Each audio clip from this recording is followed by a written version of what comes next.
In this video, I'm going to cover a really common communication mistake that can result in the people you're talking to not feeling heard or listened to, and what you can do to make your communication with others as effective as possible and as connected as possible. My name is Matthew, and my goal is to spark you to think differently so you can create possibilities for yourself.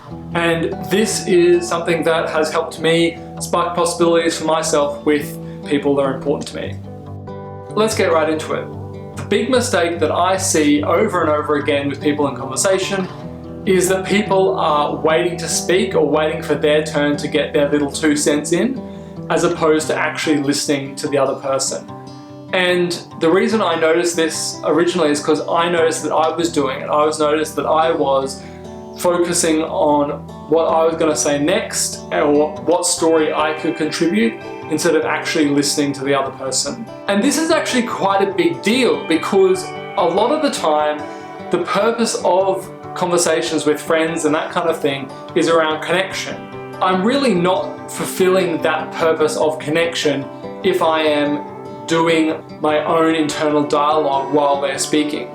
This can be a big deal as well in group settings when there's a big group of people and people are taking turns to speak, and certain people have been disengaged because they've just been spending all their time thinking about, oh, what story can I add, what can I contribute, instead of just engaging and listening to the people that are speaking.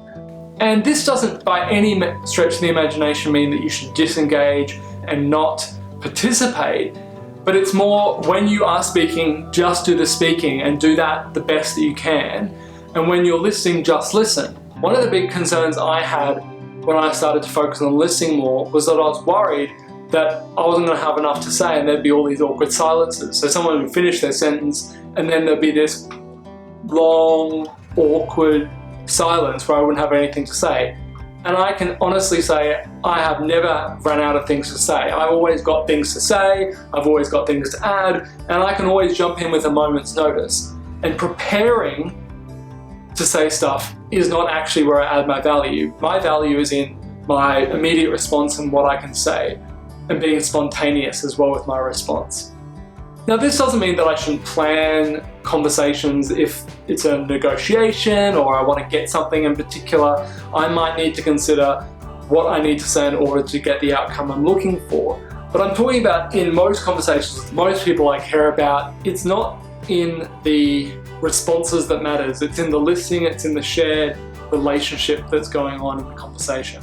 But let's say that someone has come to the end of what they're saying and you have no response. You're like, I have no idea what to say here, and you're worried about this awkward silence. First thing I would invite you to do is let there be an awkward silence. What if you just let there be an awkward silence for a few seconds, and normally they'll just fill it, or you'll think of something to say and you'll fill the awkward silence. So being afraid of awkward silences is something that I'd encourage you to investigate and try out. See if they actually are as awkward as you're worried they'll be. And there's some other conversational techniques you can use if you've come to the end of what you're saying but you don't have anything to say. One of the great ones I love using all the time is simply tell me more. The great thing about saying tell me more is it really expands what the person can talk about. So when you ask that question, people can choose to focus on any aspect of what they're just talking about. And I'm often fascinated by the things people come up with when I ask that question.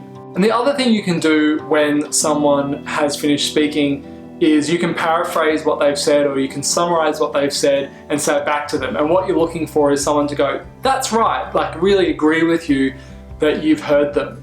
People love feeling heard, and you'll make them really know that what they're saying is important and you care about them by using paraphrases. So your little challenge is, over the next few conversations that you have with people, notice, are you actually listening? And if you're not actually listening, focus on actually listening as opposed to what you're going to say next or when you're going to jump in. That's all for this video, and until next time, the journey continues.